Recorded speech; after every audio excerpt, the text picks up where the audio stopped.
T20 world cup में महिलाओं के साथ वो हो गया जो अब तक शायद ही आपने क्रिकेट जगत में होते हुए देखा हो। जी हां साथियों, हम बात कर रहे हैं महिला T20 वर्ल्ड कप की।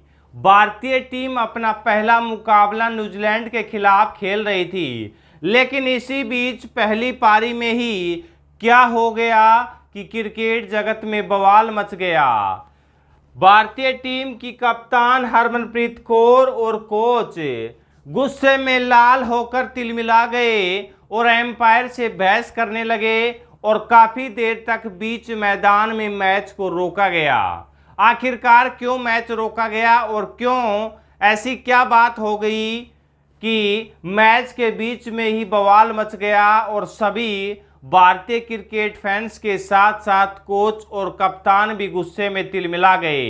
विस्तार से चर्चा करेंगे, उससे पहले मैच के कुछ हाईलाइट दिखा देते हैं। उसके बाद आपको ये जो भारतीय टीम के साथ धोखा किया है एम्पायर्स ने, तभी हमने लिखा है कि न्यूजीलैंड ने भारतीय टीम को नहीं हराया, एम्पायर्स ने भारतीय टीम को हराया है। लेकिन उससे पहले एक बार हम स्कोर कार्ड देख लेते हैं।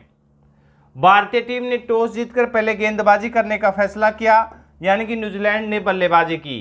न्यूजीलैंड की तरफ से 24 गेंदों में 27 रन की पारी खेली बैट्स के द्वारा, प्लेमर के द्वारा 23 गेंदों में 34 रन की पारी और सबसे अच्छी पारी डेवियन के द्वारा खेली गई 36 गेंदों में 57 रन की पारी, जिसकी बदौलत न्यूजीलैंड की टीम 20 ओवर में 160 रन बनाने में कामयाब रही, यानी कि लक्ष्य मिला 161 रन का।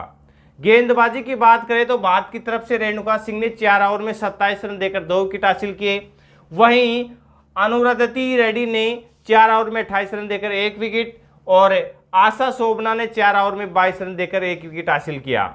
भारतीय टीम की बल्लेबाजी की बात करें तो कोई भी खिलाड़ी भारतीय टीम का नहीं चल पाया। सबसे ज्यादा रन बनाए हैं वो कप्तान हरमनप्रीत कौर ने बनाए हैं, वो भी सिर्फ 15 रन। इसके अलावा सबसे ज्यादा रन रही है वो एक्स्ट्रा रहे हैं 13 रन, यानी कि हरमनप्रीत कौर के बाद एक्स्ट्रा रनों की संख्या है। तो आप समझ सकते हैं भारतीय टीम की बल्लेबाजी तो काफी खराब रही। लेकिन भारतीय टीम को एम्पायर्स ने कैसे धोखा दिया है उस मुद्दे के ऊपर आपको लेकर चलते हैं।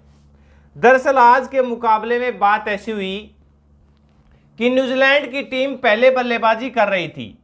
उसकी पारी के 14वें ओवर में भारतीय स्पिनर गेंदबाजी दीप्ति शर्मा के हाथ में थी, यानी कि दीप्ति शर्मा 14वें ओवर में गेंदबाजी कर रही थी।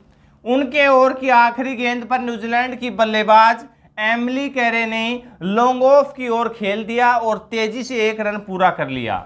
वहां भारतीय कप्तान हरमनप्रीत कौर फील्डिंग कर रही थी, लेकिन उन्होंने तुरंत गेंद नहीं फेंकी, यानी कि जैसे ही गेंद रिसीव की कप्तान हरमनप्रीत कौर ने तुरंत थर्रो नहीं दिया, कुछ देर रोका और जब ऐसा लगा कि न्यूजीलैंड के बल्लेबाज दूसरा रन दौड़ रहे हैं तब उन्होंने गेंद फेंक दी।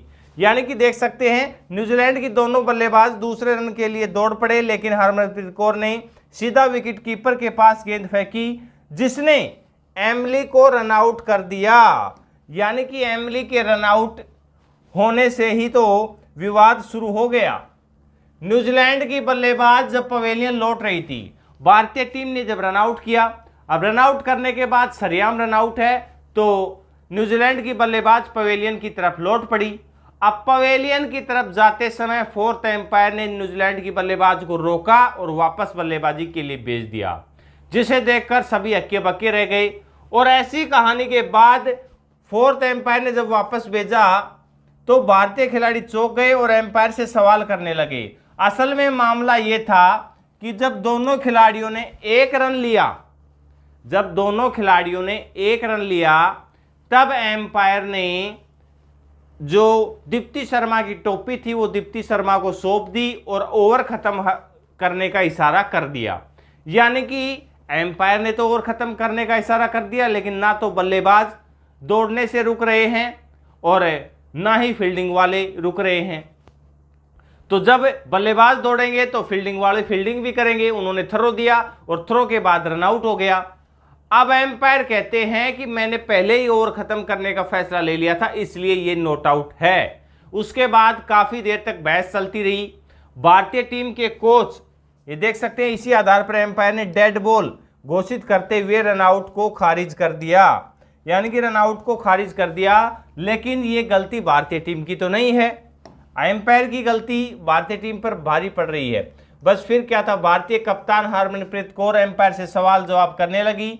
भारतीय खिलाड़ियों ने भी एम्पायर को घेर लिया। वहीं टीम के हेड कोच अमोल मजूमदार भी ड्रेसिंग रूम से उतरकर बाउंड्री के पास खड़े फोर्थ एम्पायर से उलझते हुए दिखाई दिए। यानी कि वो भी बहस करते हुए दिखाई दिए कि अगर आपने कुछ भी दिया है वो आपके ऊपर है, आपका फैसला, आप भारतीय टीम के ऊपर भारी पड़ने वाला है। इस खिलाड़ी को आउट कर दिया है हमने, और ये अगर दोबारा खेलती है तो फिर ये भारतीय टीम के साथ धोखा होगा।